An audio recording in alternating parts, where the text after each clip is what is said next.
Maliyɛnw an ka foli ani tanuni o bɛ aw bɛɛ lajɛlen ye an mana kɛ diɲɛ fan fan k'a fɔ aw bɛɛ ye aw bɛ aw ka émission préférée kɔnɔ émission min ni an b'a wele espace de vérité n'o ye tiɲɛ kɛnɛ ye ka jamana kodɔnnaw wele minnu na faamuyalen don minnu ka wuli ka jɔ n'u ka cɛsiri o bɛnnen dɔ jamana in a bɛ se ka basigi cogo min na jamana kɔnɔdenw bɛ se ka don da kelen fɛ ka bɔ da kelen fɛ cogoya min na aw bɛɛ lajɛlen bɛ a dɔn a bɛ waati jan bɔ an bɛ ka jamana kɔnɔdenw k'u la faamuya jamana marabagaw bɛ ka baara min kɛ kɛrɛnkɛrɛnnenya les autorités de la transition u bɛ ka fɛn min kɛ pour que jamana in a bɛ se ka basigi cogoya min na bamananw b'o de fɔ yɛrɛ ci a kɛko ɲuman i ni foli i n'o o ka kan bi an bɛna kuma fɛn min kan o ye santé domaine kɔnɔna ye n'a fɔra k'a fɔ ko santé domaine kɔnɔna i tɛ se ka kuma kan cogo si la n'i ma kuma ministère de la santé o ka baaraw kan i tɛ se ka kuma kan cogo si la n'i ma kuma awa syndicat fana ka baaraw kan tɛ se ka kuma santé ka cogo si la degun min bɛ an ka dɔgɔtɔrɔso kɔnɔna la n'i ma kuma olu fana kan bɛɛ lajɛlen b'a dɔn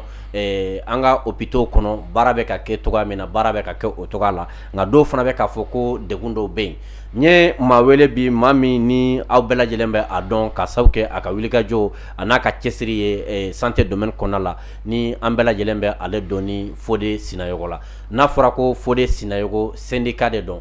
syndicat min dɔn a ka syndicaya a ye a kɛ ni jamana a bɛ se ka basigi cogo min na jamana kɔnɔdenw bɛ se ka kɛnɛya sɔrɔ cogoya min na o y'a sɔrɔ u ma degun an ye kuma caman mɛn kɛrɛnkɛrɛnnenya la Ponge ani Gabriel Ture kun kan dɔw ko banabagatɔw k'u tɛ ka minɛ ka ɲɛ dɔw ko banabagatɔw bɛ ka minɛ ka ɲɛ u ye kuma caman fɔ dɔw yɛrɛ tagara fo ka taa jalaki yɛrɛ ta k'a fɔ min ye directeur ye Ponge directeur a n'a ka adjoint ko tuma dɔw la k'u bɛ bɔ ni banabagatɔw ye Ponge ko ka taa n'u ye u ka clinique la an da na se a bɛɛ lajɛlen ma mais n'a fɔra ko Jaminatu Sangare jamana kɔnɔden fanba bɛ image min da ministre in kan Jaminatu kan o ye k'a fɔ maa min don a cɛsirilen don maa min don jamana in a kanu b'a la kosɛbɛ maa min don a taara Mali baara yɔrɔ la a ye a seko kɛ o dogolen tɛ fasoden si la min ye awa dialyse machine de dialyse ko ye i bɛ k'a ka temps waati an yɛrɛ tun bolo k'a fɔ a tɛ se ka sɔrɔ diɲɛ kɔnɔ yɛrɛ Jaminatu nana a ye baaraw mun kɛ o domaine kɔnɔna la min bɛ se ka to jamana kɔnɔdenw bɛ kɛnɛya sɔrɔ an ka hôpitaux olu bɛ se ka équiper cogoya min na an n'an da don o bɛɛ lajɛlen na fo ka taa se syndicat ka problème ma syndicat mankan mun bɛ an ka hôpitaux kɔnɔ an da se a bɛɛ lajɛlen ma an bɛ min ɲini aw fɛ o ye émission in a ka aimer ka commenter ka a partager commenter ni partager b'a to a n'a aimer o bɛ se ka to jamana kɔnɔden caman b'a dɔn k'a fɔ an bɛ ka min fɔ transition ko la bi a bɛ dan kan jumɛn de kan yala an bɛ ka u mankutu de tan nkalon ka so min bɛ ka fɔ tiɲɛ don a y'a bisimila aw ka émission préférée sanfɛ espace de vérité n'o ye tiɲɛ kɛnɛ ka tiɲɛ fɔ fasodenw ye u ka se k'a dɔn min ye tiɲɛ ani nkalon différence min b'u ni ɲɔgɔn cɛ jamana kɔnɔdenw ka se ka o dɔn monsieur Sinayogo i ni ɲantuma Mbaa ni ɲankuma somɔgɔw bɛ di baasi foyi tɛ alhamdulilayi folikan jumɛn de b'i bolo k'a lase maliyɛnden bɛɛ lajɛlen ma Mali kɔnɔ ani Mali kɔ kan Ganji ɲani n ka maliyɛndenw fo n bɛ foli fɔlɔ i la i ni ɲɔgɔnna caman minnu cɛsirilen don bi kunnafonidi sira kan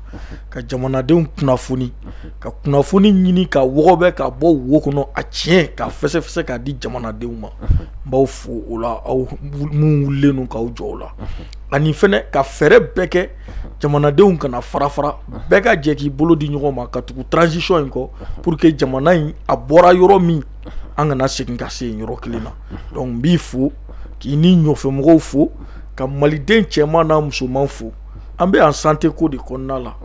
Ganji n bɛ santé ɲɛmɔgɔw fo kɛrɛnkɛrɛnnenya na an ka ministre de la santé n b'a fo n bɛ baara kɛ Ponge dɔgɔtɔrɔso la n bɛ Ponge baarakɛlaw fo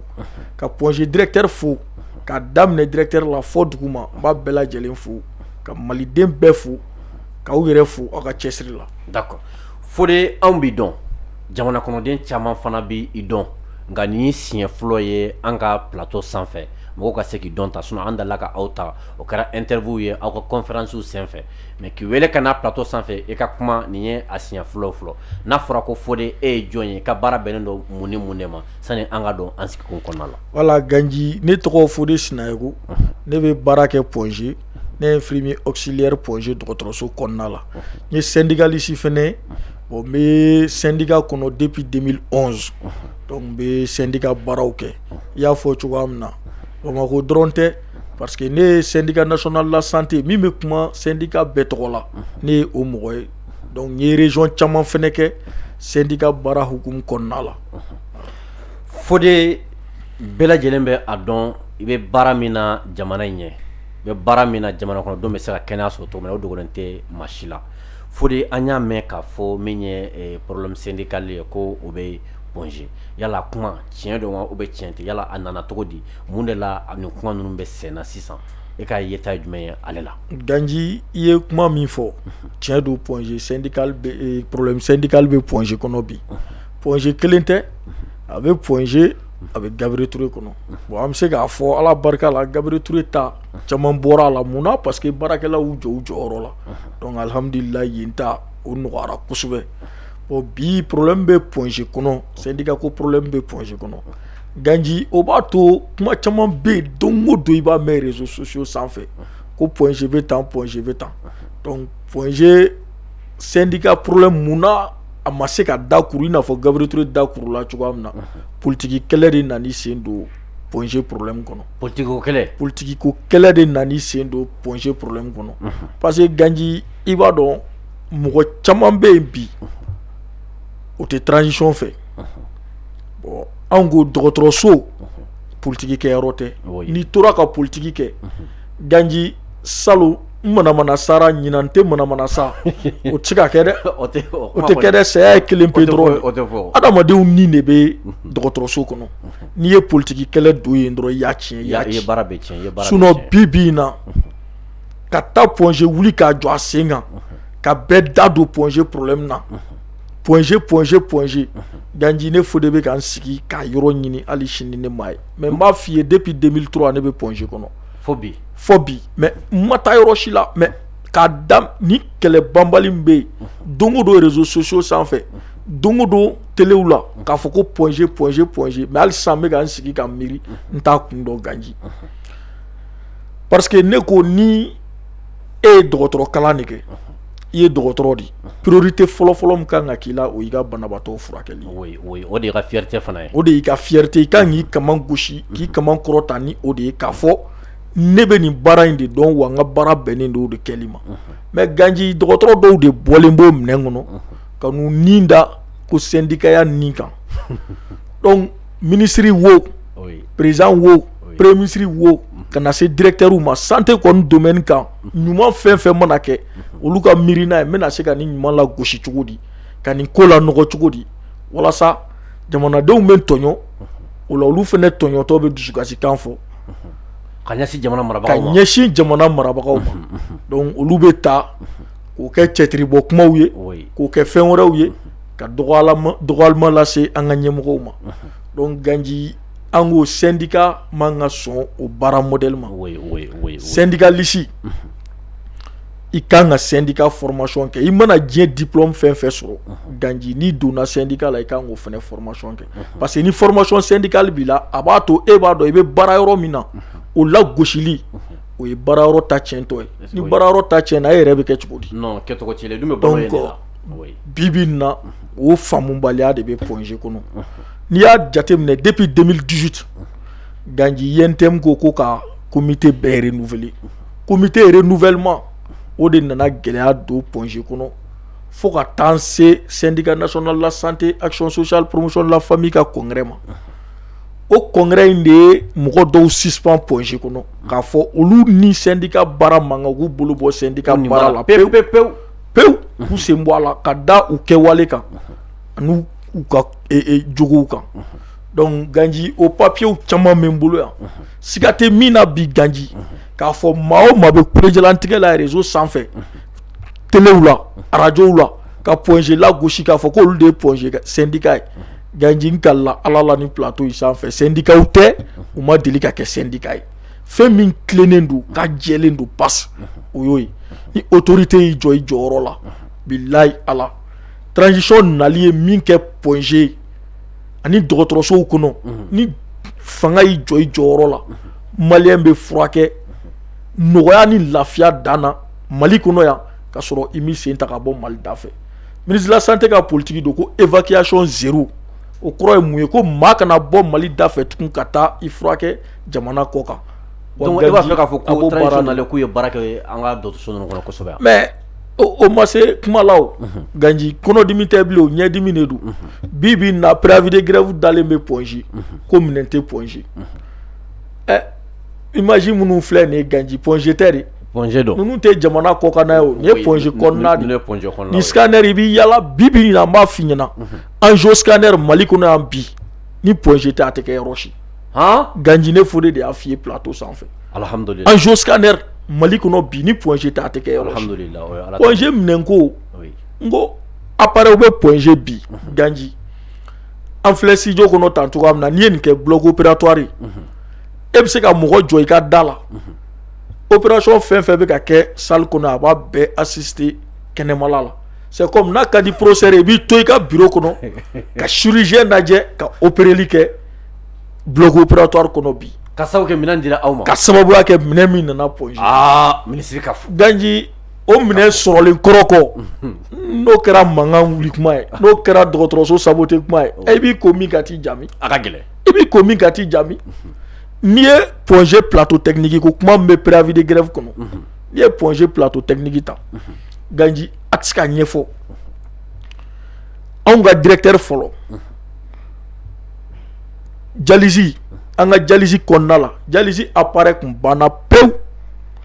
banabaatɔw kun bɛ taa dialyse minnu bɛ dialyse kɛ Pongi u tulo bɛ n kumakan na n'i bɛ fɛ ka dialyse kɛ sini sɔgɔma bi lansara i bɛ taa i bɛ taa tile ka tila ka si ye ka tila ka tile pour que i ka se ka dialyse sɔrɔ mais an ka directeur y'a sigi k'a lajɛ k'a fɔ est-ce que nin ko in fɛɛrɛ jumɛn bɛna sɔrɔ a la o fɛɛrɛ dɔ wolola ni dialyse kɛ machine kura o den 10 sanni i bɛ k'a ka mara kɔnɔ la min den 4 ma se ka san min den 4 ma se ka san fiyewu k'an sigi ka miiri den 4 i bɛ k'a ka min ma se ka san fiyewu Ganji ne yɛrɛ k'a ye k'a fɔ ko Mali gouvernement ye wari bɔ a ka kɛsu kɔnɔ ka taa dialyse kɛ machine san ka na n'a ye ka na a bila Pongi kɔnɔ o y'a siɲɛ 2nan de hakili bɛ min na hakili bɛ min na donc dialyse machine o kuraw nana Mali la sisan a kura ka na carton fara ma tila dɛ o ye directeur ta de ye Ganji o ye ala tanu ye den 10 kura ka na n'o ye ka tila k'a partenaire wele ka na ni machine den 9 ye hali sini o 2 de bɛ ka dialyse kɛ Sikaso ka 7 bila Pongi ka tila ka 2 bila ka taa Sikaso o kɔfɛ an ka président de la transition o fana ye dialyse kɛ machine den 10 kura san Ganji Asimi ka salle kura dayɛlɛ n'i taara salle bɛ yen salle Asimi bɛ dialyse la bi salle Asimi Goyita a bɛ dialyse la n'i donna yen dɔrɔn i kisilen n'i donna yen dɔrɔn i yɛrɛ b'a dɔn k'a fɔ k'i donna yɔrɔ la ka tila ka forage se uniquement k'a bila dialyse dɔrɔn kɔnɔ ka panneau k'a kunna ji tigɛra Ganji o kuma t'a la courant tigɛra o kuma t'a la ka panneau baw k'a sanfɛ so sanfɛ k'a fa denw panneau la k'a bila uniquement forage dɔrɔn ka forage bila dialyse kan SOMAGEP nana wo dialyse bɛ baara kɛ a mana wo dialyse bɛ baara kɛ a tɛ jɔ alhamdulillah bibi na o b'an fɛ yan mais Ganji don min na o tun tɛ yen kɛlɛkɛla ninnu tun bɛ min mais e bolo kɛlɛ kun ye mun de ye au juste parce que ne bolo syndicat ka baara kan ka se ka kɛ de nin tɛ baarakɛla tɛ condition ɲɛnama la baarakɛ yɔrɔ man ɲi i bɛ se ka kɛlɛ k'olu la mais e bana ka nin bɛɛ fɔ nin bɛɛ lajɛlen bɛ don so kɔnɔ ka so équipé ka baarakɛlaw bila condition na syndicat bɛ mun kɛlɛ wɛrɛ de kɛ kɛlɛ kun ye mun ye Ganji n b'i ka kuma rectifier fɔlɔ syndicat tɛ non ni syndicat kun don u t'a kɛ syndicat tɛ n y'o f'i ye diɲɛ papier tɛ yen k'i b'o sɔrɔ k'a daminɛ Pongi la ka na INTM kɔnɔ k'i b'a sɔrɔ ko papier kelen bɛ yen min b'a fɔ ko syndicaliste don syndicat tɛ résolution 2018 congrès bɛ n bolo yan nɔ min y'u suspend ko san 5 o dun y'a sɔrɔ u ma deli ka kɛ syndicat ye donc o suspension k'a ta o don na ka n'a bila bi la olu de taara directeur nɔfɛ k'a fɔ bureau national o ye bureau national olu mago t'o la e tɛ se ka kɛ mɔgɔ ka représentant ye ka sɔrɔ i mago t'a tigi la o kuma tɛ yen mais olu fɛ Pongi olu de bɛ baara kɛ Pongi donc directeur kan ka olu reconnu comme syndicat directeur ko n ka dayɛlɛnen don Pongi baarakɛla bɛɛ ye o kɔfɛ n ka dayɛlɛnen don maliden bɛɛ hakilina ɲuman bɛ min na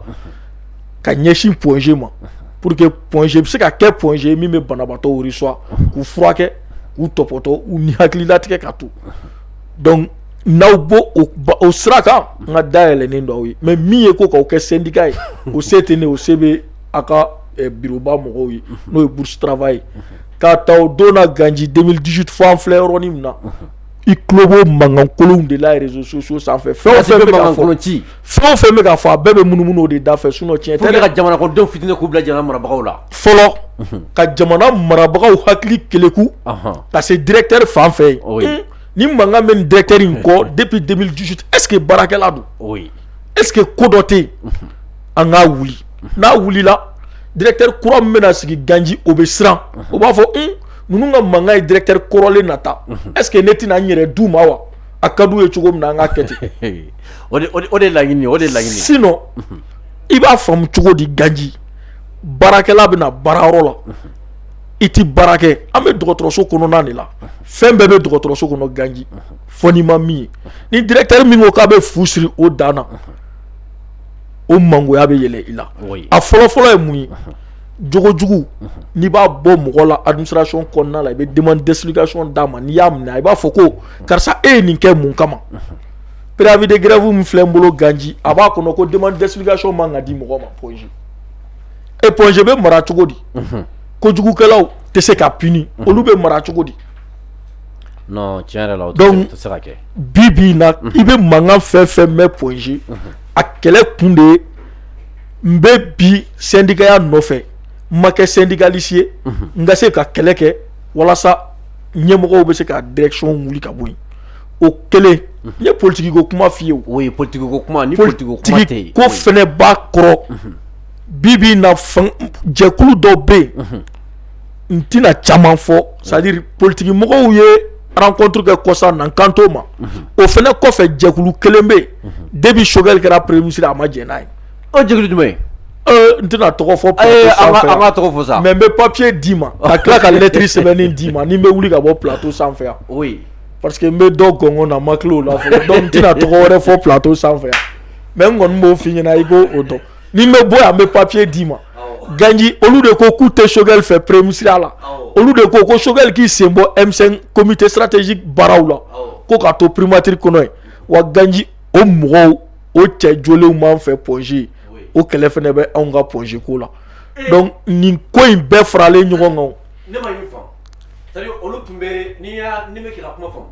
i n'a fɔ politique mɔgɔw dɔw politique kuru dɔw olu tun bɛ M5 la. an bɛɛ jɛra ka M5 kɛlɛ kɛ an bɛɛ ye M5 kɛlɛ kɛ. Choguel nali ma diya olu ye donc olu ni Choguel tɛ bɛnbaliya olu b'a fɛ k'o de don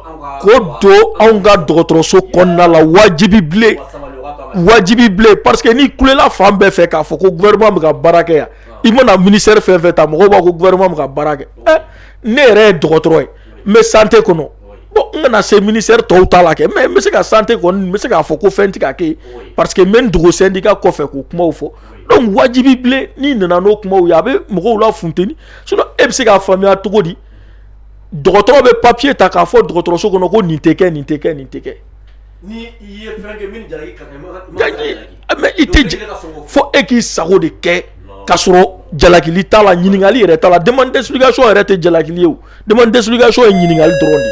k'i ɲininka dɔrɔn k'a fɔ karisa i ye nin kɛ ka da mun kan donc k'o yɛrɛ kana di k'o de ye direction ye ka liberté syndicale ka syndicat ka yɛrɛmabila ko k'o bɔsi a la k'o de y'o ye sinon Ganji n bɛna kuma kelen f'i ye yanni transition cɛ i bɛ ɲininkali kɛ fan bɛɛ fɛn dɔ bɛ di dɔgɔtɔrɔsow la u b'a fɔ ko risuruni yanni transition cɛ Ponge risuruni dugumadan 7,000 kun don n'a ye 8,000 sɔrɔ mɔgɔw bɛ content mais bi Ganji i b'a dɔn o bɛ joli la 20,000 ani kɔ 7,000 ani 20,000 ani kɔ joli b'u ni ɲɔgɔn cɛ. a ka ca dɛ 10 dɔrɔn o wari in tɛ bɔ jamana poche kɔnɔ dɛ dɔgɔtɔrɔso yɛrɛ bɛ baara min kɛ a bɛ sɔrɔ o la dɔgɔtɔrɔso bɛ mun baara kɛ arajo jolitaw lajɛli ani banabaatɔ bɛ ladali min kɛ ni arajo tɛ se ka k'e fɛ yen jolita tɛ se ka k'e fɛ yen e b'o wari bɔ min i b'a bɔ min a tɛ sɔrɔ o a ka gɛlɛn tɛ a tɛ sɔrɔ de o an y'o wagati ye o wagati dɔw la an tun bɛ 5000 sɔrɔ 5000 dɔrɔn bɛ 5000 mais bi bɛ ka 20,000 ni kɔ ta donc o de y'a prévu fɔlɔ ye k'a yira i la k'a fɔ depuis ala ye Ponge dɔgɔtɔrɔso dan a ye minɛ min b'a kɔnɔ bi o ɲɔgɔnna ma deli ka don a kɔnɔ depuis ala ye Ponge depuis Mali ye indépendance sɔrɔ ka dɔgɔtɔrɔso dilan ka tɔgɔ kɛ Ponge minɛ min b'a kɔnɔ bi o ɲɔgɔn ma deli ka don a kɔnɔ. mais o jɔn de ka baara ye fɔlɔ jɔn de e bolo sababu ye jɔn ye. a baara fanba fɔlɔ n b'a da an ka directeur ma parce que n'i y'a ye jamana b'a dɔn k'a fɔ ko ni gɛlɛya bɛ dɔgɔtɔrɔso ka direction de bɛ réfléchir ka sɛbɛnni kɛ k'a fɔ jamana ye k'a fɔ ko an mago bɛ nin na donc jamana b'a accompagner ministre min fɛnɛ b'an kunna bi n delila k'a fɔ c'est à dire an ka bɔ mɔgɔ ko kɔnɔ an ka bɔ politique ko kɔnɔ an ka na tiɲɛ sira kan oui ni ministre ni santé tun ye ni ɲɔgɔn ministre sɔrɔ yani bi cɛ santé ye ministre fila de sɔrɔ mais min dɔn n'olu kun cɛsirilen no santé ko la a fɔlɔ o ye professeur Sambaso ye Sambaso ye min kɛ santé ni santé baarakɛlaw ye a kɛra Ala ɲɛna hali réforme ba mun kɛra Sambaso ka hakilina don Sambaso wulila k'i jɔ mais Ala y'a kɛ a ma mɛn an kunna donc ni Ala nana nin da an ma an tun t'a dɔn k'an bɛ nin ɲɔgɔn sɔrɔ santé kɔnɔ dɛ Ala nana Jaminatu Sangare d'an ma an tun t'a dɔn k'an b'a ɲɔgɔn Ala yɛrɛ ka kɛ Ala yɛrɛ ka kɛ mais fɛn kelen pe kɔlɔsi a la Jaminatu Sangare tɛ kunɲɔgɔn kelen k'a ka bureau kɔnɔ n'a ma wuli ka taa dɔgɔtɔrɔso dɔ la kunɲɔgɔn kelen a t'o kɛ ministre de b'an kɛrɛfɛ mais kɔsan na a ye fɛn dɔ kɛ a taara ni partenaire ye Point G Point G yɔrɔ dɔ b'an fɛ an b'a fɔ o ma ko service psychiatrie hakilila banatɔw bɛ mara yɔrɔ min na Ganji hakilila bana bɛ mɔgɔ dɔw la a bɛ san 10 bɔ a bɛ fɔ c'est à dire olu bɛ déjà mort sociale kɔnɔna la kuma n'a fɔ cogo don lamɛnbagaw ka hakɛ to mais Jaminatu Sangare nana n'a partenaire ye fɔ olu si yɔrɔ kɔnɔna la ka yɔrɔ jeliw la a donna fɔ a kɔnɔna la yɔrɔ min jɛlen don o yɔrɔ min nɔgɔlen don o bin bɛ yɔrɔ min na bin tɛ yɔrɔ min na Jaminatu Sangare donna fɔ a wo bɛɛ kɔnɔ a y'a bɛɛ lajɛ k'a yiru an mago b'a la a ka kɛ tan an bɛ fɛ a ka kɛ tan an bɛ fɛ a ka kɛ tan dɔgɔtɔrɔso ta Mali kɔnɔ i k'a lajɛ bi in na a ma se yɔrɔ min na a ka dɔgɔn dɛ su ni tile a b'a an senkɔrɔ a ka fɔ bon n'an y'a ye ko mɔgɔ dɔw wulilen don parce que se bɛ n ye ka kuma parce que journalistes bɛ n bolo n bɛ se k'u bila sanga ni wagatiw bɛ kuma pour que k'o baara ɲuman ninnu la gosi anw dun bɛ baara kɛ o baarakɛyɔrɔ la n'an y'an sigi a la gositɔ ye n'a tiɲɛna Ganji an ni mɔgɔ wala tiɲɛnen don an bɛɛ an yɛrɛ bɛ furakɛ an masaw bɛ furakɛ an musow n'an denw bɛ furakɛ an balimaw bɛ furakɛ Ganji an bɛ se k'an sigi k'o lajɛ wa hali n'an tɛ baara kɛ ni maliden bɛɛ de ka kɛlɛ mais ne ma min faamu an ye ŋunuŋunu kan dɔ fana mɛn ko min ye awa Point G directeur ye k'a n'a ka adjoint ko tuma dɔw la k'u bɛ banabagatɔw ta ka bɔ n'a u ye Point G ko ka taa n'u ye u yɛrɛ ka clinique la Danji kuma fana o bɛ cogo di Danji galofin don yɛlɛko don galofin don yɛlɛko don wallahi Ala cɛtiribɔ kuma don cɛtiribɔ kuma don an ka directeur diɲɛ don o don sɔgɔmada fɛ 7h30 b'a sɔrɔ a ka bureau la diɲɛ don o don 20h bɛ tɛmɛ k'a to a ka bureau la a ka mobili i ye journaliste ye o mɔgɔ bila ka taa dɔrɔn i b'a ka mobili jɔlen sɔrɔ a ka bureau da la 20h30 kɔfɛ wa 7h30 i bɛna a ka mobili jɔlen sɔrɔ yen o ye diɲɛ don o don an ka déjà b'o cogo la a bɛ taa clinique la wagati jɔ et puis i tɛ fɛn dɔ dɔn an ka directeur ye professeur de cardiologie la Ganji n'a bɔra directeur la a bɛ balo mun de la a ka dɔgɔtɔrɔya a y'o min kalan kɛ a san 4 de filɛ nin ye Point G direction kunna n'i ye san 4 kɛ e ma mɔgɔ lajɛ fiyewu est ce que o Ganji n'i bɔra la i bɛ se ka dɔgɔtɔrɔya ɲuman kɛ wa a wajibiyalen don wagati mun na ni temps libre b'a bolo a ka banabaatɔ lajɛ a mana kɛ yɔrɔ o yɔrɔ ye sinon a ka bureau kɔnɔ u ma min fɔ sɔgɔma n y'a f'i ye sisan k'a bɛna 7h30 k'a ta o 7h30 la ka taa bila 9h la diɲɛ don o don sɔgɔma a bɛ cardiologie parce que ale yɛrɛ tun ye chef de service adjoint de ni directeur tɛ bi b'a sɔrɔ chef de service de don sɔgɔma o sɔgɔma o cardiologie banabagatɔw a b'olu lajɛ a ka bureau kɔnɔ parce que mardi o mardi de a kan ka consultation kɛ cardiologie la comme directeur ya baaraw kama a t'o sɔrɔ mais sɔgɔma o sɔgɔma rendez-vous mun b'a bolo a b'a ka banabaatɔw lajɛ a ka bureau kɔnɔ mais mɔgɔ m'o fɔ dɛ u bɛ taa tige ta an ka bureau des entrées la an ka directeur b'u lajɛ a ka directeur ya bureau kɔnɔ yɔrɔ i m'o kuma mɛn réseau sanfɛ parce que n'i y'o fɔ o y'a ka ɲuman dɔ fɔtɔ o y'a tanutɔ ye maa min t'i fɛ o t'i ka ɲuman fɔ dɛ Ganji donc o problème de bɛ yen ko in bɛɛ bɛ munumunu yɛrɛ ko de la Mali ko tɛ Point G ko tɛ yɛrɛ ko dɔrɔn de ye ko in bɛɛ munumunu ye mɔgɔw bɛ ko in kɔnɔ Ganji n'i y'a f'i ye ko ye directeur y'a ɲini ka dossier dilan ka taa déposer mais directeur y'a fɛ Point G siɲɛ 2 o mɔgɔw bɛ nin kɛlɛ in na o m'a sɔrɔ olu bɛ se ka kɛ directeur fɛ non olu tɛ se ka k'a fɛ olu bɛ se ka kɛ ministre fɛ wa non olu tɛ se donc ko in ye nin dɔrɔn de ne ma min faamu Sinayoko sinon Mali ko in kɔni kɛna bɛɛ sɔnna min ma n'i ye maliyɛnden sigi 100 bi 90 soit 80 o b'a fɔ k'a fɔ Jaminatu baarakɛla don an m'a dɔn ka to santé la dɛ anw y'a dɔn depuis a ma se santé la fasoden kɔni bɛɛ bɛnna kan k'a fɔ baarakɛla don jamana kɔnɔdenw fana min bɛ yen min bɛ santé domaine kɔnɔ min tɛ santé domaine kɔnɔ o ye mun de ye olu ye mun ye o ye k'a fɔ bibi tiɲɛ yɛrɛ la Jaminatu kɔni kɛ nalen bi transition kɔnɔna la an ka hôpitaux ninnu kɔni kɛ ngalon haramu ye minɛnkuraw nana dialyse minɛnw nana an y'o olu ye docteur bɛ ka dɔgɔtɔrɔso ninnu bɛ ka ambulance sɔrɔ awa sato bɛ ka fɛngɛ an kɔni an sɔnna dɔ ma an b'o dɔn o ye kɛnɛkan ko ye an tɛ docteur ye an tɛ fɛn dɔ doctorat kɔnɔ mais minɛn kɔni kɛ sanni kɔni an b'a dɔn dɔgɔtɔrɔso ninnu u bɛ ka équiper bi Ganji Jaminatu ka baara n y'a f'i ye 2011 de ne nana syndicat kɔnɔ ɲininkali kɛ Mali kɔnɔ ni min ye n ye radio la ou bien plateau dɔ sanfɛ ko n bɛ ka ministre dɔ tanu ou bien ka directeur dɔ tanu ma deli ka kɛ ni ko min kɛra o de bɛ fɔ ma deli ka kɛ o oui mais n bɛna kuma kelen f'i ye Jaminatu kɛlen ministre a ye mun boloda a ko n bɛ taa bɔ syndicat ye u sigiyɔrɔ la ka taa foli kɛ u la o daminɛra Sanbaso de la Sanbaso fɔlɔ de y'o kɛ Jaminatu y'a sɔrɔ bourse travail la Ganji o don Point G tun bɛ san 1 bɔ scanner t'a kɔnɔ san kelen scanner t'a kɔnɔ Point G tun b'o bɔ o de kɛ o dun bana o bɛ bana mun furakɛ o bɛ mɔgɔw la Mali kɔnɔ a ka ca fo ka dama tɛmɛ ni scanner tun dir'i ma Point G maɲumako tun don ne de y'a fɔ a ye bourse travail kɔnɔ n ko madame le ministre Point G mago bɛ scanner la i sigi ni bi cɛ a fɔr'i ye wa a ma f'i ye kuma gɛlɛyara ko Sinayogo n bɛ wuli n bɛ se Point G n bɛ taa visite kɛ uniquement aw ka radio dɔrɔn situation kan a taara min sɔrɔ yen a ɲɛ y'a ye o don caméra tun t'a nɔfɛ min fɔra a ye radio ɲɛmɔgɔ fɛ a tulo y'a mɛn a ye layidu kan di a ma ko na Ala ni kira sɔnna n bɛ scanner di aw ma o ma kalo kelen bɔ a yɛrɛ nana Point G visite la a nalen visite la a ye Point G baarakɛla bɛɛ cɛ an donna salle de réunion kɔnɔ an taara kuma ye n y'a fɔ a ɲɛna n ko madame le ministre i ka nali i ye santé ɲɛmɔgɔ de ye dɔgɔtɔrɔso in bɛ santé kɔnɔ e y'an ka ɲɛmɔgɔ an tɛ se k'i bali ka na mais i nali man d'an ye a ko mun na n ko parce que ministre fɛn fɛn mana sigi o bɛ caméraw ni fɛnw ta ka taa yala dɔgɔtɔrɔsow kɔnɔ a y'aw ka problème fɔ a y'a ka problème fɔ an b'an ka problème f'u ye Ganji u bɛ taa papier ninnu da armoire kɔnɔ yen foyi tɛ kɛ Covid na kuma ministre dɔ yalara anw nɔfɛ o ko an k'an ka problème fɔ an y'an ka problème fɔ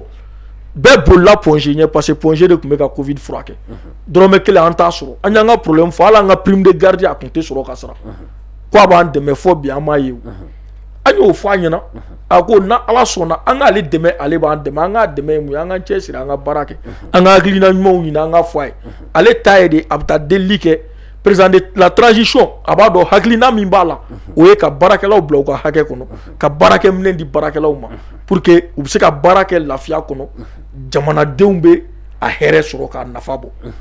donc a y'o kuma fɔ an ye a ko a mana tɔgɔ ɲini kama a mana mɔgɔ k'a fɔ kama Ganji ni ma kuma hɔrɔnya la a ma ɲi quoi a ma ɲi donc ka syndicat ye kuma wallahi kuma k'a ta o la o y'a sɔrɔ kalo 3 juru trimestre 3 juru de bɛ anw na Point G garde wari ma se ka sara muso in ko a ma n'a taara a bɛ fɛɛrɛ kɛ an b'o sara ɲininkali kɛ Point G 2021 ale de y'a garde wari bɛɛ sara Point G fo k'a ban ministre muso Jaminatu a y'o de kɛ Point G Ganji fɛn dɔ bɛ yen mɔgɔw da tɛ s'a ma a dogolen don a bɛ san 10 bɔ bi Point G y'a initié ko ɲani mɔgɔninfin kɛri ka taa opérer jamana kɔfɛ kɛri dimitɔ ka ca Mali kɔnɔ ka yɔrɔ dilan kɛri bɛ se ka opérer Mali yɛrɛ kɔnɔ yan cogoya min na an kana bɔ n'a ye ka taa kɛnɛ ma san 10 projet bɛ nigisi nagasa la a ma ɲɛnabɔ o kuma fɔra Jaminatu ye a ko ka fɛn tɔ bɛ calculer k'a bɛɛ ɲɛfɔ a ɲɛna a bɛ bɛn joli ma chantier avancé len don a ye taa lajɛ bi maaw ka taa lajɛ bi a ye financement sɔrɔ k'a d'an ma o chantier wulila o baara bɛ ka continuer ne tun bolo ko n bɛ Jaminatu dɔ ja ne tun t'a e tɛ foyi dɔn a la non ne tun t'a anw de b'a kɔnɔ anw de b'a ka baara anw de bɛ santé kɔnɔ anw bɛ i b'a kalama n bɛna fɛn dɔ fɛnɛ f'i ɲɛna Ganji anw ka ambulance tun bɛ pousser ka kɔti yɛlɛ Wɔlɔfulaso kɔti Point G ambulance kana Ganji yɛlɛ ko tɛ o banabaatɔ de b'a kɔnɔ adamaden de b'a kɔnɔ anw ka ambulance de tun bɛ pousser kuma bɛɛ i b'a mɛn k'a balana kulu kɔnɔ kuma bɛɛ i b'a mɛn k'a balana kulu kɔnɔ an ye papier kɛ k'a di u an ye papier kɛ k'a fɔ an mago bɛ ambulance la an mago bɛ ambulance la an mago bɛ ambulance la a tun bɛ pousser ambulance den kelen de tun b'an bolo kelen in fɛnɛ tun bɛ pousser donc i b'a dɔn a fɔra Jaminatu ye dɔrɔn a ye ambulance den 5 de di Point G ma ambulance kura den kelen de b'a sɔrɔ kelen de b'an bolo kelen yɛrɛ bɛ pousser de a ye ambulance den 5 de di an ma Point G o ambulance den 5 fɛnɛ a bɛɛ ye kura ye Ganji n'i y'a jate minɛ bi Point G muso bɛ lajigin yɔrɔ min na a ka hakɛ to kuma fɔcogo maternité o bɛ Point G kɔnɔ bi o bɛ Point G mais mun tɛ Point G o ye pédiatrie denyɛrɛninw bɛ furakɛ cogo di o yɔrɔ tɛ Point G bon Ganji ni jigini kɛra sisan bangeli kɔfɛ ni den mago bɛ pédiatrie la a bɛ taa cogo di n'a bɛ taa ambulance de kɔnɔ a bɛ taa ambulance de kɔnɔ n'o fana tɛ yen ni o tɛ yen a bɛ taa cogo di oui oui covid nalen est-ce que covid banabaatɔ ni banabaatɔ wɛrɛ bɛ se ka taa ambulance kelen na ayi mɔgɔ si tɛ o tɛ se ka kɛ o yɛrɛ ka bɔ yen bana wɛrɛw bɛ yen minnu bɛ yɛlɛma ka sɔrɔ hali covid tɛ ni a bilara ambulance kɔnɔ fo ka ambulance ko k'a jɛ ka fɛnw k'a kɔnɔ k'a désinfecter donc olu bɛɛ bɛ se ka kɛ ambulance kelen na wa est-ce que den min mago bɛ ka taa pédiatrie la o bɛ se k'i sigi k'o bɛɛ makɔnɔ bon o ye kelen ganji banabaatɔ dɔw bɛ da ni service la sisan heure kelen heure fila walima tile kelen tile fila ninakili degun bana b'a minɛ a mago bɛna se oxygène ma oxygène tɛ service bɛɛ kɔnɔ a bɛ service dɔw kɔnɔ minnu dɔnnen don ni a mago ye mais a tɛ service bɛɛ kɔnɔ i b'a kalama ganji fo k'a ta teliya la ka taga n'a ye a bɛ sɔrɔ yɔrɔ min na la sinon a bɛ dɛsɛ a bɛ kɛ tiɲɛni Ala k'an kisi o ma mais a bɛ se yen cogo di i y'a bila wotoro kɔnɔ ou bien k'a bila brancard sanfɛ oxygène bɛ wotoro la wa oxygène bɛ brancard la wa jamana tun ye ambulance mun d'a ma a bɛɛ équipélen don ni oxygène mais banabaatɔ bila a kɔnɔ ka oxygène don a nun na f'a mago bɛ yɔrɔ min na oxygène bɛ yɔrɔ min na i bɛ taa n'a ye foyi t'a sɔrɔ ne yɛrɛ taara ni n ka banabaatɔ ye fo Kati dɔgɔtɔrɔso la oxygène na ambulance kura la n yɛrɛ somɔgɔ i yɛrɛ hakilila tigɛlen n yɛrɛ somɔgɔ k'a don ambulance kɔnɔ ka oxygène don a nun na ka taa n'a ye Kati ka taa yira wa i b'a dɔn o fana ye min ye a taara yira Toromato de la Kati parce que Toromato tɛ point G bon n'i y'a mɛn réseaux sociaux sanfɛ ko ambulance 5 bɛ point G bolo ko point G mago tɛ ambulance 5 la point G de ye dernier référence ye point G mɔgɔ kan ka banabaatɔ ci point G mɔgɔ man ka banabaatɔ ci point G o bɛ se ka kɛ cogo di e diɲɛ dɔgɔtɔrɔso jɔ ye k'i mago bɛ fɛn bɛɛ la k'a bɛɛ b'a yɔrɔ kelen na neurologie bɛ point G ganji fasadimitɔw ka yɔrɔ neurologie bɛ point G mais neurochirurgie tɛ point G neuro problème bɛ opérer yɔrɔ min na a tɛ point G a bɛ Gabriel Touré la a bɛ hôpital du Mali la mais ni banabaatɔ min dalen don an fɛ yen n'a mago sera opéreli ma spécialiste t'an fɛ yen an b'a kɛ cogo di an bɛ obligé de ka ta an ka ambulance la ka taga n'a ye donc an bɛ se ka an sigi cogo di an mago bɛ fɛn na an b'o ɲini ministre b'o ɲini maɲumako la k'o di an ma dɔ ka n'i jɔ k'o la gosi su ni tile réseau sanfɛ parce que dɔrɔn k'e dusu kasilen don ou bien parce que dɔrɔn k'e diya ta ma kɛ an tɛ sɔn o ma da tɛ mɔgɔ kelen fɛ ganji an fɛnɛ bɛ bɔ ka kunnafoni ɲuman di mɔgɔw ma parce que kuma dɔw la n'i y'a kumaw mɛn ganji k'i jigi latigɛ non i b'a dɔn ne tun bɛ jigi latigɛ parce que ne k'a ye k'a fɔ tiɲɛ yɛrɛ la min bɛ santé ko tɔgɔ dɔn min t'a tɔgɔ dɔn maliyɛnden fanba bɛɛ bɛnna kan 80% soit 90% bɛɛ ko bi tiɲɛ yɛrɛ la transition kɔnɔ ministre de la santé kɔni ka jamana to a bɛ ka baara kɛ bon n'a fɔra ko jamanaden wɛrɛ bɛ tila ka taa t'o fɛngɛ bon ne tun t'a dɔn ko kɛlɛ wɛrɛ tun bɛ dugu ma ja politique ko kɛlɛ de don politique ko kɛlɛ don syndicat ko kɛlɛ don ganji n'i y'o bɔ a kɔnɔ n ka la ala la problème kelen préavis de grève filɛ problème kelen t'a kɔnɔ n b'a d'i ma i b'a bila i ka page kan cogo min ka di ye problème kelen t'a kɔnɔ k'u bɛ ka min soulever problème kelen t'a kɔnɔ bi ko nin ye tiɲɛ ye point G a kelen tɛ yen ne de y'a f'i ye a kelen tɛ yen ko tiɲɛ don bi a bɛɛ ye kuma namaralew ni nkalonw tugutugu mais e bɛ taa préavis déposer syndicaliste b'a fɔ ko baara ka bila dɔgɔtɔrɔso kɔnɔ furakɛli kana kɛ parce que ko carme bɛ jigin ka na Gabriel Touré da la ka baarakɛlaw ta ka yɛlɛ n'u ye point G ko o ka tour 2 kɛ o kama o préavis déposer kun ye ka wuli ka réseaux sociaux ni fɛnw ka banabaatɔ dalen to ka banabaatɔ to k'a fɔ mɔgɔw ye ko aw kana baara kɛ mais est ce que olu bɛ ka miiri banabaatɔ parce que dɔrɔn ko ka car kɛ 2 ye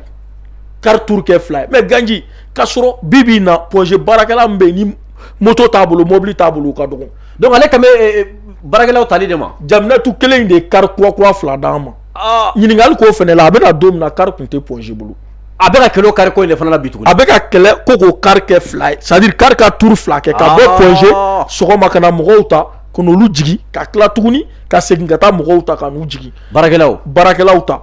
et puis a yɛrɛ fɔra a bɛ ka kɛ o a bɛ ka kɛ direction ma ban koyi direction bɛ ka kɛ mais ne de bɛ k'a f'i ye ni sɛbɛnna ko don ci wɛrɛ tɛ dɔgɔtɔrɔso la ni o tɛ hali moto taxi ni tɛ se ka mɔgɔ ta bi ka se ni ye non baarakɛla kɔni i bɛ bɔ i b'i jɔ gidon na i bɛ moto taxi ta e bɛ mɔgɔ min b'a fɛ ka baara kɛ e n'ala cɛ nin y'o ka préavis bila kun ye c'est à dire ni jamana ma bɔ nin kɔnɔ ka bɔ mɔgɔ ko kɛlɛ ni nin ko sugu ninnu na an ka ɲɛsin baara ma ganjɛ an bɛ bɔ nɔgɔ la cogo di bɛɛ ko ko Mali kura bɛɛ ko ko changement maa si t'a fɛ changement ka daminɛ i la a bɛ ɲɛ cogo di a tɛ ɲɛ a bɛ ɲɛ cogo di a tɛ ɲɛ donc mɔgɔw bɛ ka effort min fourni ka maɲumako min kɛ pour que ka banabaatɔw dɔgɔtɔrɔsow équipé ka banabaatɔw ka se ka furakɛ lafiya la maa damadɔ bɛ wuli k'u b'o lagosi k'o kow tiɲɛ an bolo an bɛ se k'an sigi o kan cogo di. non sigi tɛ se ka ko kan ni faso kɔni ɲɛ kanu b'i la n'i ye fɛn ye faso kɔnɔ min tagabolo ka ɲi k'a ka se k'a fɔ fasodenw ye min bɛ se k'a to u bɛ wuli ka jɔ kɛ ka se k'o dɛmɛ cogo min na. bɛɛ lajɛlen b'a dɔn transition kɔni ɲɛ kɔnɔna la kɔni n'i ye minisiri saba ta minisiri saba ko minnu bɛ baara la jamana to kɔni k'a b'a la. non mais min f'i ɲɛna ni maa ka lagosili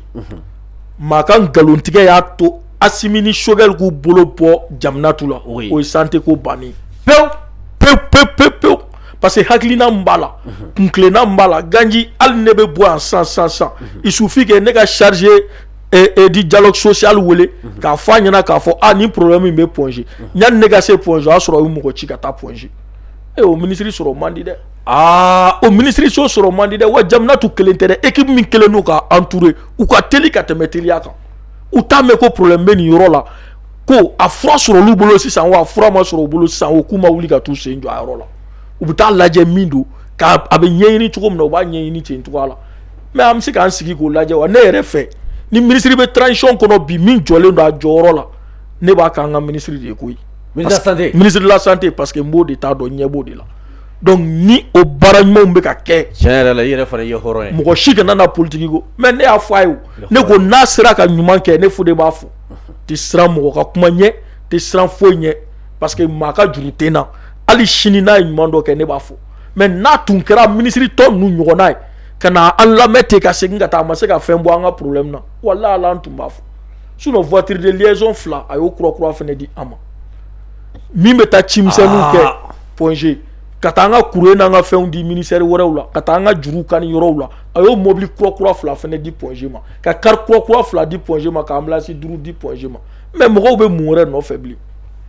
o bɛ mun wɛrɛ nɔfɛ bilen. tiɲɛ yɛrɛ la ne mun wɛrɛ a dɔn Jamanatu bɛ baara kɛ mais n tun t'a dɔn k'a fɔ a sera nin niveau in na. Jamanatu ye fɛn kɛ Point G bi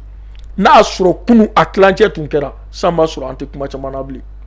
fɛn mun bɛ ka kɛ Point G bi n'a tilancɛ tun kɛra Mali Point G yɛrɛ tɛ Mali dɔgɔtɔrɔso santé ko kun kan yɔrɔw lajɛ kɛ kuma bɛɛ i t'a ye tournant la fan o fɛ yan fɛn min ye koba ye min tɛ koba ye Jamanatu sen b'a bɛɛ la i b'a dɔn avantage ye mun ye Ganji n'a b'i kun na ko ministre yɛrɛ bɛ terrain kan kuma bɛɛ ko bɛ i bɛ siran i bɛ tilen a b'a to i bɛ sira tilennen minɛ ɲɛmɔgɔw bɛ sira tilennen minɛ bon mun bɛ ka baara yɔrɔ la gosi bi Ganji syndicat ko b'a la dɔɔni quoi ni min kɔnɔ ganna ka ko dɔ ɲɛnabɔli la o bɛ wuli ka t'i dogo syndicat kɔfɛ ka taa manamana kɛlɛw ni manamana kanfɔw daminɛ mais an m'an si k'o la an bɛ taa min tiɲɛ mana na maa si se k'i da gosi tiɲɛ na parce que n'i da to a la i bɛ dɔgɔ i bɛ nɛni i bɛ fɛn bɛɛ bɛ da i kan. non tiɲɛ yɛrɛ la bi na an bɛ yɔrɔ min na an ɲɛ bɛ min na il faut k'an k'a fɔ de n'an m'a fɔ ala yɛrɛ bɛ jigin an na. d'accord sinon an y'i ka kuma faamuya ka kuma kuncɛ kuma. kuncɛ kuma n bɛ maliden bɛɛ lajɛlen fo n bɛ Mali marabagaw fo k'a f'u ye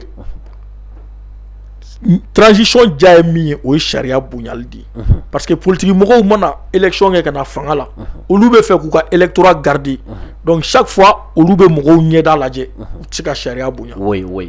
mais transition mago tɛ mɔgɔ la olu tɛ politique mɔgɔ ye mɔgɔ mana n'u ye donc olu bɛ se ka fɛɛrɛ kɛ sariya ka bonya donc Point G u yɛrɛ ka wuli ka taa lajɛ mun de kɛlɛ bɛ Point G mun de politique kɛlɛ bɛ Point G donc n'a y'a sɔrɔ u bɛ ka min fɔ ko minɛnko don u k'a ɲɛɲini ni minɛnko tɛ u ka mɔgɔw bila u place la u k'a dɔn k'a fɔ minnu bɛ kulejalantigɛ la Point G t'u ta ye u kelen tɛ furakɛ Point G wa u kelen mago tɛ Point G la olu ye baarakɛlaw de Point G ye jamana de ta ye a jɔra jamanadenw de kama donc n b'o o kuma ɲɛf'u ye ka sɔrɔ k'an ka ministre de la santé fo k'an ka directeur n'a ka équipe bɛɛ lajɛlen fo ka Point G baarakɛla cɛ ni muso fo k'a f'u ye ni donna min gasi la kuma ka gɛlɛn maliden bɛɛ lajɛlen u ka hakɛ to mais kuma dɔw la Ganji ko dɔw bɛ mɔgɔ a ka ɲɛfɔ o de ka ɲi n'i m'a fɔ minnu bɛ so n'u t'a kalama u tɛ faamuyali sɔrɔ a la finalement a bɛna amalgame bɛ caya mɔgɔw bɛna jo di nkalon ma ka tiɲɛ to yen ko nkalon kumala a bɛ se tiɲɛ kumabali la donc kuma in kun y'o de ye ka foli di bɛɛ lajɛlen ma k'a fɔ ni fili kɛra kuma la vraiment mɔgɔw ka hakɛ to mais dusukasi de b'a to kuma dɔw la an bɛ kuma ka se nin degré la. Sinayo ko an b'i fo n b'a fɔ ni maa wasara émission in na bi ne wasara ka sabu kɛ mun ye bamananw b'o de fɔ ko maa k'i tɛ malo i la kalebaga ko de bɛ malo anw de ye n sigi yan don o don an b'a fɔ transition ye nin baara kɛ a ye nin baara kɛ kɛrɛnkɛrɛnyala an ye caman fɔ ministre de la santé Jaminatu an ye caman fɔ a ka baara kan k'a fɔ a bɛ ka min kɛ santé domaine kɔnɔ la bi an ye caman fɔ a kan syndicat de min ka baarakɛlaw ka hakɛ ɲini ka banabagatɔw fana ka hakɛ ɲini banabagatɔw bɛ furakɛ yɔrɔ min k'o bɛɛ lajɛlen ɲɛɲini k'o bɛɛ lajɛlen problème soulever ni nana kana ka se ka nin bɛɛ lajɛlen fɔ ka problème bɛɛ fɔ solution b'a la k'a bɛɛ proposer en même temps ka tila ka ministre fana ka baara fɔ o ye an wasadon ye an bɛ min fɔ Jaminatu ye k'a fɔ k'a ka dɔ fara cɛsiri kan adamaden juguw bɛ yen mais ninw fana bɛ jamana kɔnɔ den fanba kɔni kɛ bɛnna min kan k'o ye Jaminatu k'a bɛ ka baara kɛ anw y'o de fɔ a bɛ ka baara kɛ ni ye ministre 3 ɲɛnama ta Mali kɔnɔ gouvernement kɔnɔ bi ko min bɛ baara la Jaminatu Sangare a b'a la donc a ka to baara in na a ka baara in kɛ jamana kɔnɔdenw olu bɛ ya k'u dɛmɛ k'a fɔ i fana ye plateau in dayɛlɛlen de ye waati bɛɛ anw wasara n'i labɛnnen don waati o waati ko fɛn fɛn bɛ yen ni fɛn fana bɛ yen k'i ka min da Jaminatu tulo kan k'i n'a ma ɲɔgɔn sɔrɔ n'a plateau in sanfɛ an bɛ plateau in dɛmɛ i b'i ka kuma fɔ k'i yɛrɛ fo ka sabu kɛ i ka baara de bila ka na kun tɛ dɔwɛrɛ ka jamana kɔnɔdenw k'u la dɔnniya baara min a bɛ ka kɛ jamana kɔnɔ an b'i fo i ka déplacement na Ala ka an bɛɛ sigi ɲɔgɔnna wɛrɛ ma an nisɔndiyalenba wa salam merci beaucoup merci